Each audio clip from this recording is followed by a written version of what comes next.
Hello, I'm very happy to be here with you. I'm a professor in infectious disease in France, and during 15 years I was the chairman of major commissions to help the different governments in case of infectious disease crisis, vaccination, and was the chairman of the French Vaccination Committee, and during several years I was the vice chairman of the European Vaccination Committee at the World Health Organization. Next slide, please.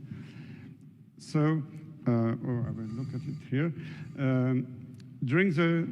At the very beginning of the COVID crisis, I saw that experts expressing dissenting opinions were subjected to pressure and even threats.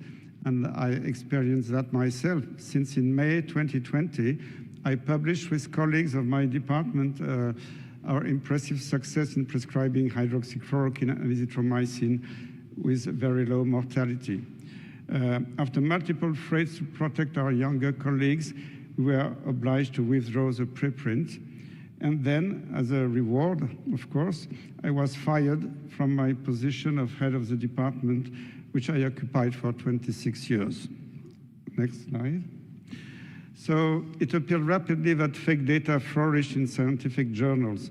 And these fake data were widely relayed by media, leading to disinformation of public health professionals, but also health professionals in general, but also the entire populations.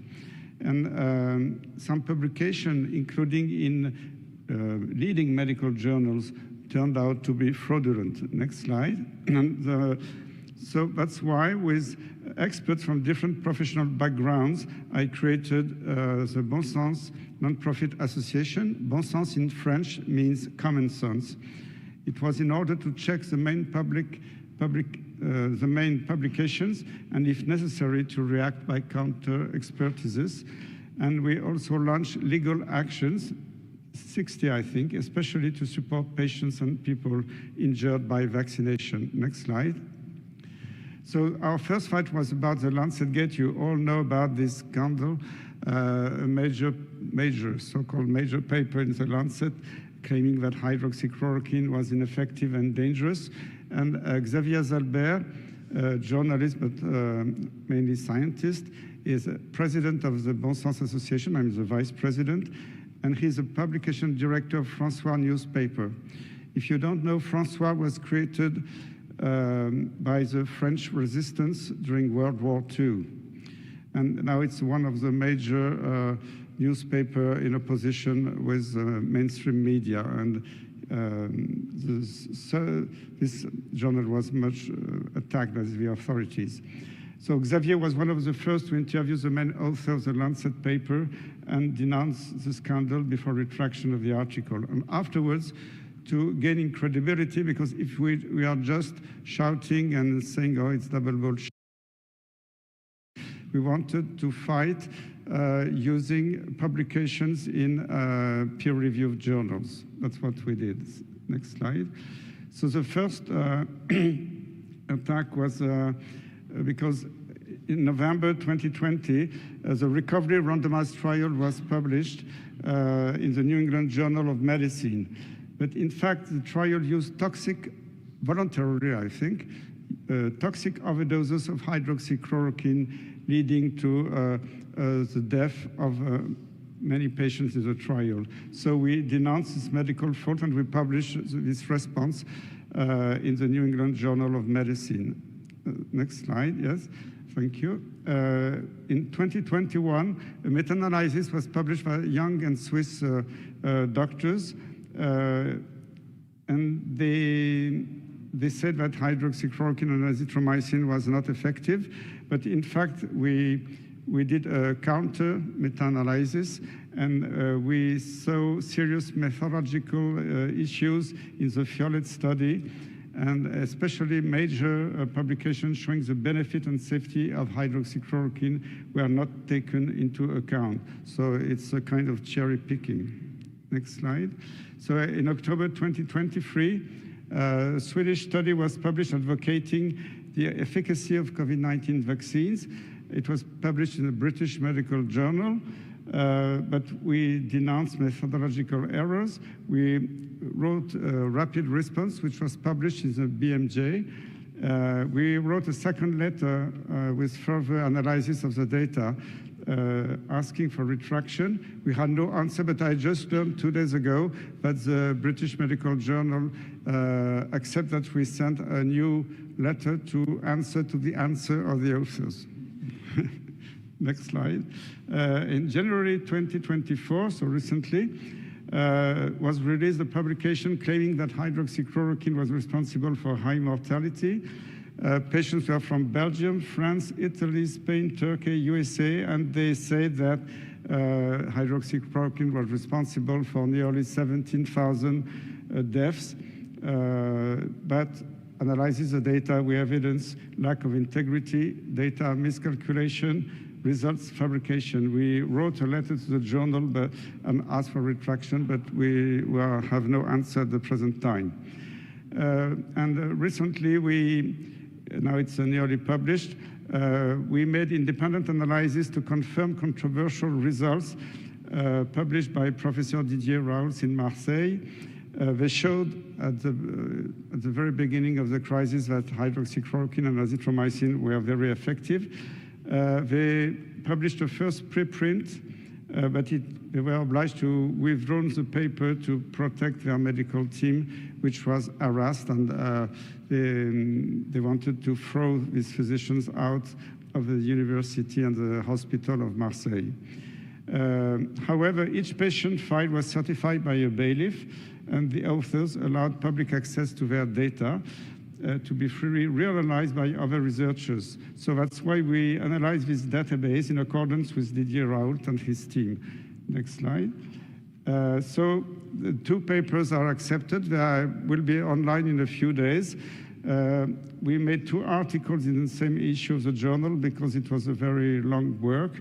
The first one confirming the efficacy of early treatment with hydroxychloroquine and azithromycin, and the second one confirming the lack of efficiency of vaccination. This database is more than 30,000 patients. It was strongly attacked by the French authorities, and Didier Raoult and his team are under strong attacks, including injustice, because of this publication. So we wanted to help him. So with Bon Sens, we had several publications. I won't go into them in detail, just to mention one, because it was important for me. We made a measure of the oxygen saturation in the blood of children obliged to wear a mask. They were obliged in France during 2 years, and this study showed that these poor children had psychological and physical problems due to the wearing a mask, and that a significant proportion of them had a lack of oxygen at the end of the day. So it was very criminal to take these measures against our children. Next.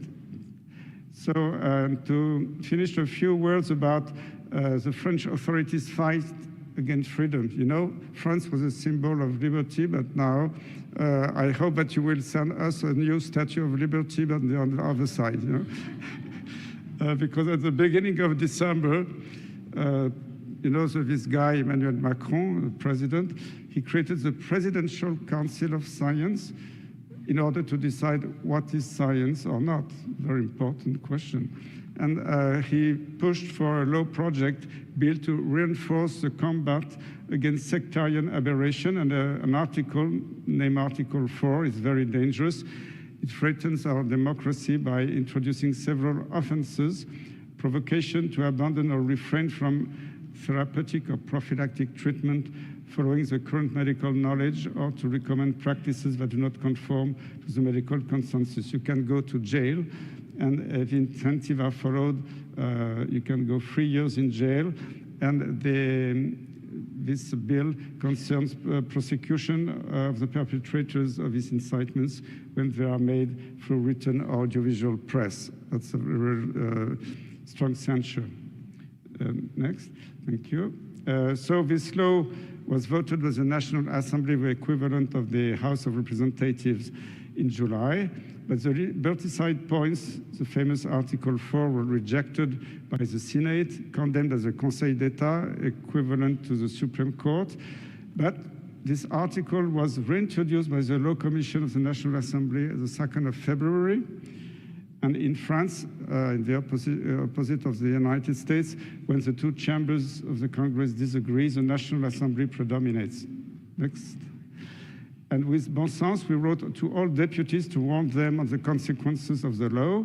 So the 13th of February, it was voted. The National Assembly rejected Article 4. So we were shouting victory, but in fact, Macron and his accomplices, they waited a few hours, but the deputies went back to their towns by train or plane, and they, with the remaining deputies, they voted a new version, and it was finally voted. So for us, it was terrible. Fortunately, the final version is a little less dangerous, and it seems that whistleblowers would be not so much concerned as it was in the former version. So I think they are going so far in the attacks that they opened the eyes of many citizens. So I remain optimistic because there are more and more awakened people in the population. And as in 18th century, I would like that France and the United States of America continue the fight hand in hand for liberty. Thank you.